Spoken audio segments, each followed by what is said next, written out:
School of Journalism. Welcome to Global Journalist. I'm Jason McClure. It's one of the most secretive countries in the world, and according to some, the most misunderstood. North Korea has long been a forbidden land for journalists, human rights advocates, pretty much anyone who publicly disagrees with the regime's philosophies and practices. The country goes to extreme lengths to insulate its people against what it calls the imperialist West. There is no independent media, and the World Wide Web is but a rumor for much of the population. But there have been recent cracks in the facade. More and more defectors who snuck out of the country and journalists who snuck in are sharing their stories with the rest of the world to describe what's really going on there. Today we'll talk to three people who've documented the country and been inside its borders, both undercover and in the open.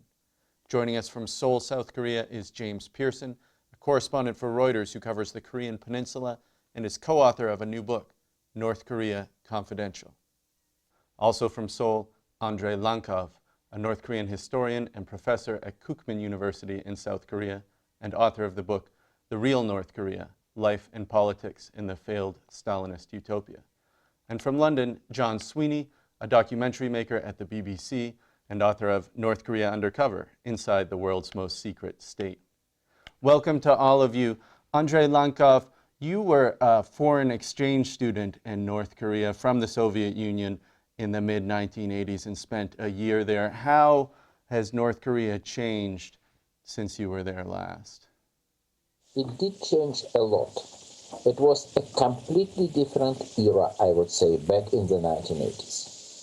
But it was 1984, and perhaps at that time, North Korea was an ideal Stalinist state, the closest approximation to the Orwellian nightmare the world has ever seen.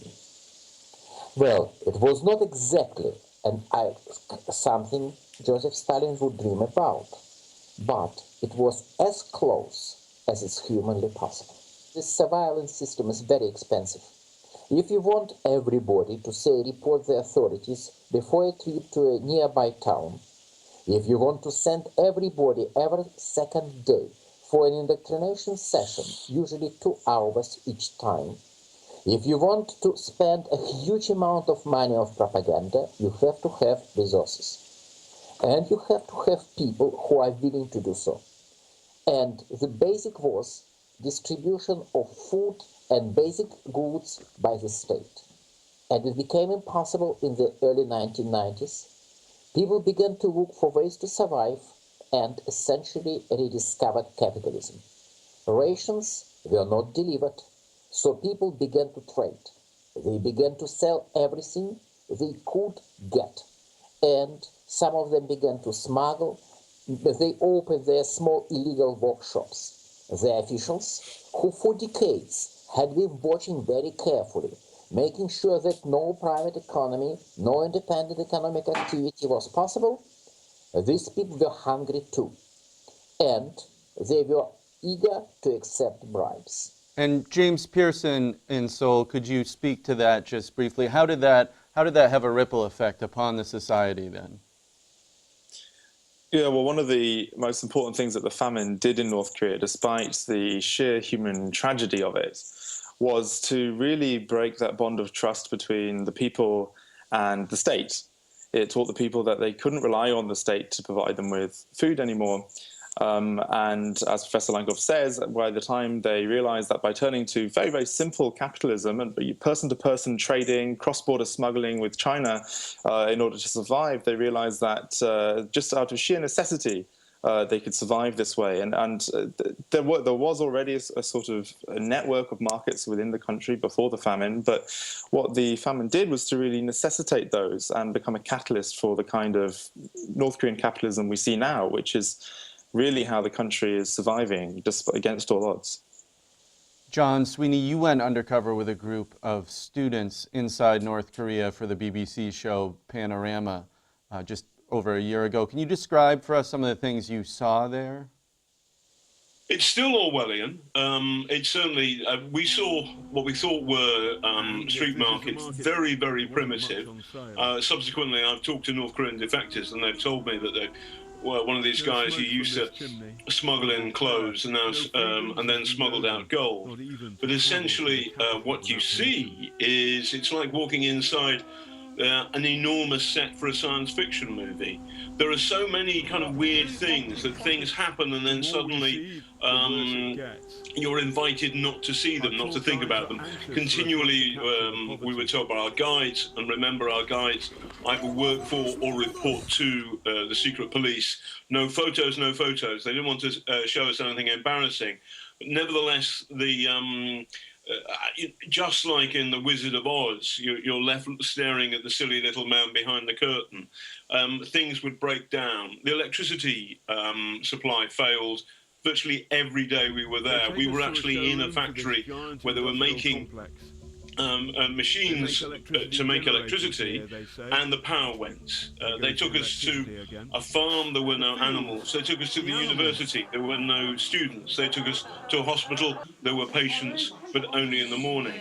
So you see this massively controlled. Absolutely, I've been to lots and lots of dictatorships, a number of bad places in the world, but this North Korea is on its own. It is still very Orwellian and very peculiar, and yet some of it doesn't work, and you can see it not working with your own eyes. Completely fascinating and dark and weird, and you spend your entire time thinking, do they really believe this? The people who are telling you it's all wonderful?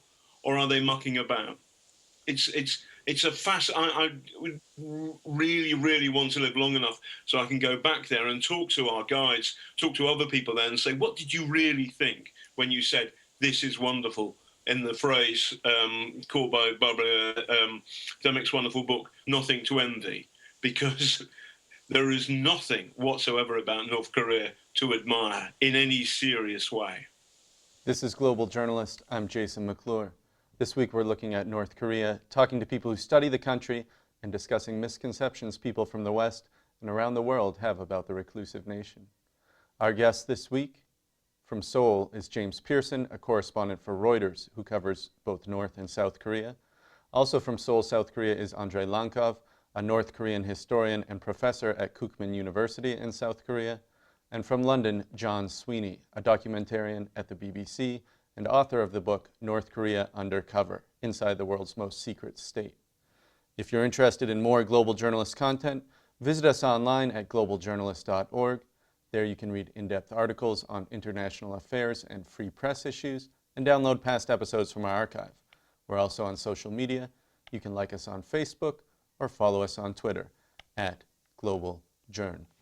Andrei Lankov, Kim Jong-un took power just a couple years ago and has instituted some changes that have differentiated him from his father, Kim Jong-il.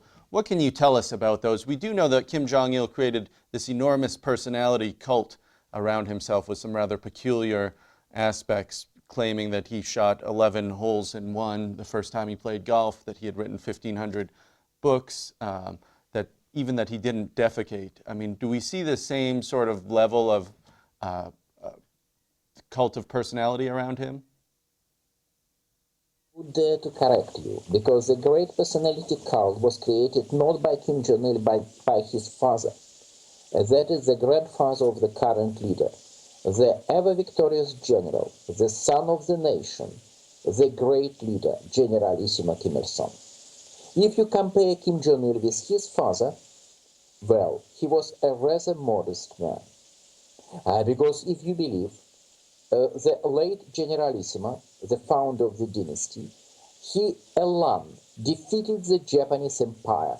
In real life, he did not take part in the Second World War, even though he was a prominent field commander before the war. Having said that, about Kim Jong-un, well, they are trying to create his personality cult, because the official kind of explanation why a new Kim is leading a country is not because of his blood, but because he is a genius. So, according to the recent reports, which I have not checked, I cannot verify, and some of such reports have been proven wrong in the past, just today, North Korea, it became known that North Koreans are told that Kim Jong-un, the young leader, began to drive cars at the age of 3, and that in the age of 9, he was sailing a yacht and overdid some kind of Westerners who were also taking part in some kind of race. Maybe in this particular case it's an exaggeration, but something like that is going to happen, because they have to make any leader in a semi-god. This is the only way to justify why this particular person is in control. So I would say yes, in due time we are likely to see the same level of personality cult. Nonetheless, I would say, from what we have seen now, seems that Kim Jong-un's personality cult is less organized than his father's, and especially his grandfather's personality cult used to be. James Pearson, what are your observations about how Kim Jong-un runs North Korea differently from his father, from his grandfather?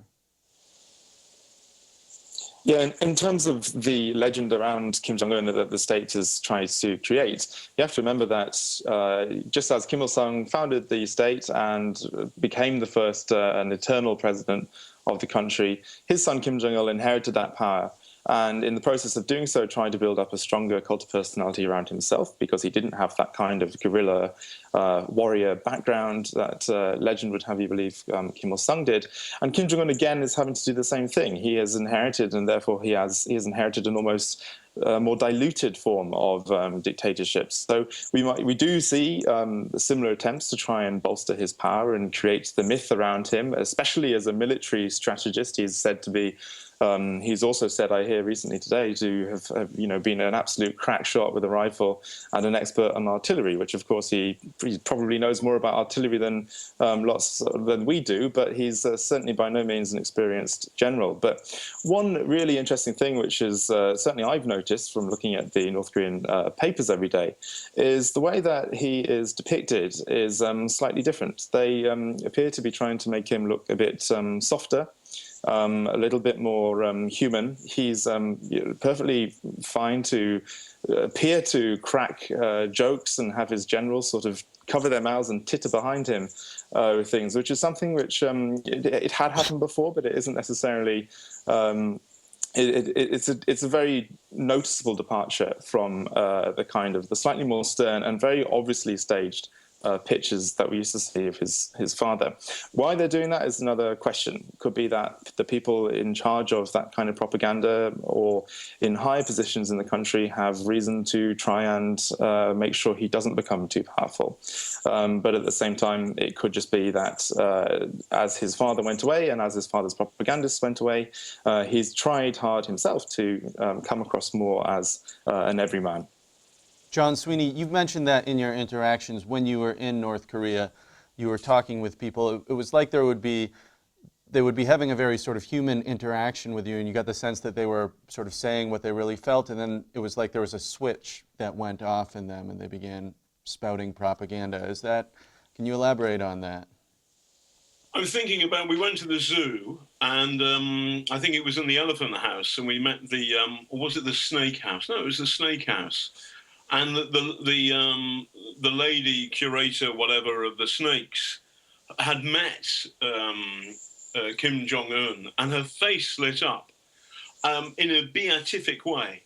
You've got to remember that North Korea is a political religion founded by God the Father, Kim Il-sung, passed on to God the Son, Kim Jong-il, and now you've got Kim Jong-un, God the Fat One, God the New One, and he inherits this thing, which used to be some kind of Stalinism, but now is a weird one-off version of crypto-fascism, more similar to Nazi Germany or Mussolini's Italy's kind of ideology than anything else. North Korea is pure, is racially pure, all that stuff. This is much more kind of fascistic than what we imagine the Stalinist country to be. But the other thing is that people, it struck me that I don't think that woman was making this up. I thought that she genuinely loved Kim Jong-un. And you see it when there's a moment when he goes and sees some soldiers, I think on an island, he visits them by boat. And as he leaves, the soldiers surge into the freezing cold sea, and they are like kind of nuns with the Pope. It's a religious thing that's going on there. When I was talking earlier, I was saying, I mean, do they really think this? There are questions about food supply, about what we do know now is that people are smuggling in South Korean soap operas, Hollywood movies. We spoke to people who'd seen things like Homeland and Mission Impossible inside North Korea. This is amongst the elite, not the everyday people. But nevertheless, I feel that you've got to have the two things in your mind both at the same time. It's a political religion where Kim Jong-un is revered as if he was a god. And at the same time, the edges, the ice lock on information is beginning to crumble. And there are people inside North Korea who know it's rubbish, who know the regime stinks to high heaven, and know that life is better outside. And the two things are coexisting, which makes the place so fascinating and so difficult to read. Andrei, Lankov, you heard John Sweeney talking about smuggled thumb drives, how bits of information, movies, videos from the outside are getting in. From your perspective, is this making a difference? Is sort of the information wall around North Korea crumbling? Yes, it's crumbling. And I probably would politely disagree. Because I myself was growing up in a communist country which was very liberal, very permissive compared to North Korea. But I can assure you... Compared with the Soviet Union, you're saying? Yes, Soviet Union of the 70s and 80s. I can assure you that when talking to a foreigner, I was highly unlikely to start discussing politics because I wanted to get admitted to a college. And I didn't want to get kicked out of the college. So I would probably have I talked to a Western journalist, probably I would not simulate much enthusiasm, but I would repeat the official line, just because of security. And once again, I'm talking about very teaseless and warm and kind Soviet regime compared to North Korea. So I would not buy most of this kind of professions because a foreigner comes with a guide and minder, and everybody knows that a guide is a paid informer or maybe just a kind of official employee of the secret police. So this lady who is looking after snakes, she might secretly despise Kim Jong-un, but she is not stupid enough to show it. Having said that, going about information, it's not a bit, it's a lot. Because roughly 75% of the population in North Korea now have access to video, all kind of video players, DVD players. And they don't, which are legal. Radio sets are not legal. With tunable radio sets, it's a crime to have a radio set in North Korea. It's a crime to own a radio, it's a crime to have these thumb drives and films, but people still get access to them. Yes, but not DVD player. So it's crime to have a thumb drive or DVD with dangerous content, but not the DVD player itself. And the official stuff, official movies are so boring. So people are watching foreign movies and South Korean movies because same language, in spite of all differences, still basically same culture, are much easier to understand and to basically feel yourself as a part of the story. So people are watching it, especially in the borderland areas and large cities like Pyongyang. We can be sure that the vast majority of the younger North Koreans watch South Korean and foreign movies occasionally, and they don't buy the official line about, suffering South Korea, suffering, starving American colony. And as a matter of fact, even the official media does not feed this old lie anymore. Starting from roughly 10 years ago, they gave up because they now understand that people know. So Western entertainment is serving as sort of a counter to North Korean propaganda, it sounds like. This is Global Journalist. I'm Jason McClure. This week, our focus is on the extraordinarily isolated nation of North Korea. Our guest this week from Seoul, South Korea is James Pearson, a correspondent for Reuters who covers the Korean Peninsula. Also in Seoul, Andrei Lankov, a North Korean historian and professor at Kookmin University in South Korea, and from London, John Sweeney, a documentarian at the BBC and author of the book North Korea Undercover, Inside the World's Most Secret State. If you're interested in more Global Journalist content, visit us online at globaljournalist.org. We're also on social media. You can like us on Facebook or follow us on Twitter at globaljourn. James Pearson, talk to us about some of the misconceptions that people in the West have about North Korea and how it's changing. I think one of the classic ones, which is something that John touched on slightly, is that there are lots of people who go to North Korea expecting it to be like an enormous episode of The Truman Show. Just everything is fake. Everything you see is there for your own benefit as a foreign visitor. And I'm sure North Korea would love to have the resources to be able to put on that kind of show for every single foreign visitor that comes, but they don't. There's another misconception, I think, that the people there are all completely brainwashed by state propaganda. And in fact, some people do believe that state propaganda. But it's also a country of 24 million people, many of whom are actually quite normal and who lead fairly normal lives. The empty universities that John may have seen do still, in fact, have students in them. The country still somehow functions, not because of the success of the state, but because of the success, in many cases, of the markets and market-level capitalism. There's a tendency, I think, to think that this is the world's largest open prison, and if you take into account the fact that people can't leave, then perhaps it is. But I think one of the most incredible things about North Korea and the North Korean people is the coping strategies that people have, and the fact that they do manage to, for example, make their own fun. People brew their own alcohol and they have house parties. If you're a young North Korean couple and you want to go away from the watchful eye of your parents and do what young couples do, you can pay a housewife a little bit of money to use her apartment as a sort of love hotel while she goes down to the market and spends that money on her shop for the week while you do your business in her home. It's like, it's sex, for example, is one of the things that there is always going to be a market for in some way, shape or another, despite what the state intends. So, it's a slightly unnecessarily raunchy example, but nonetheless one that I think shows how, despite all this grey Orwellian image that we have of North Korea, reflects a little bit more of the normality in the country and also the reality. So all those those old tropes and cliches of it being this hermit kingdom that's isolated from the rest of the country, it is, but people are also getting a lot of foreign information in. People all being brainwashed and not being able to do anything but pay lip service to the theatre state, and that happens, but people make fun for themselves too. I do think we need to think of North Korea more as a country rather than in terms of the state. It's entertaining, I think, for lots of people to laugh at fat Kim Jong-un and his, frankly, quite ridiculous haircut. But it's a lot more to that. It is still a country with 24 million people in. John Sweeney, you've done some reporting on North Korea's prison camps where tens of thousands of political prisoners, ordinary criminals are held. What do we know about the conditions in these camps? Well, of course, this is a complete no-no. The phrase apparently people use is if somebody goes to the Gulag, he's gone to the mountains. It feels that people in North Korea, they know all about the Gulag.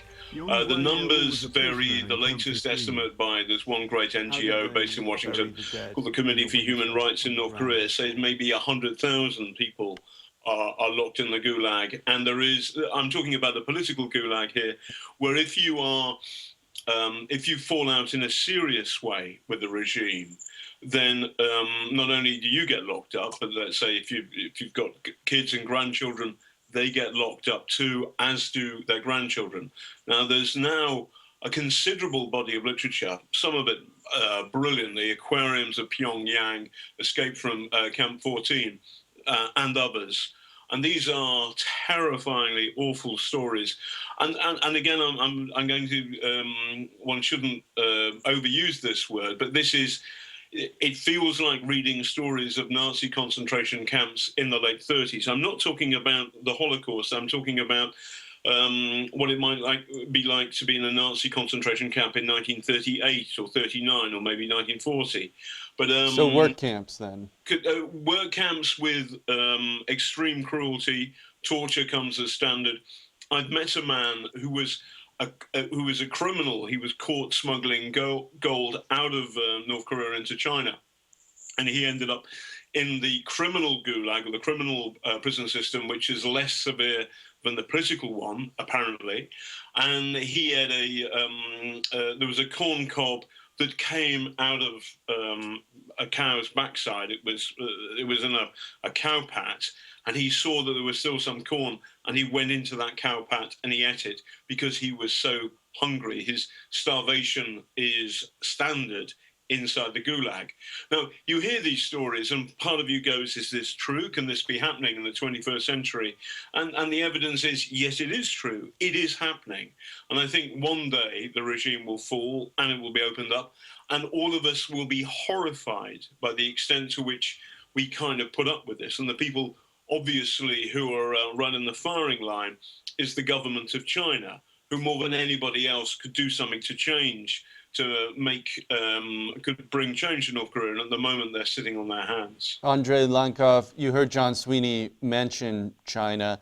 What do we know about the nature of the relationship between North Korea and China? How has that changed over the last year or two? I understand that when Kim Jong-un had his uncle, who was a high-ranking official, executed about a year ago, that disrupted the relationship some. We do have just about a minute left.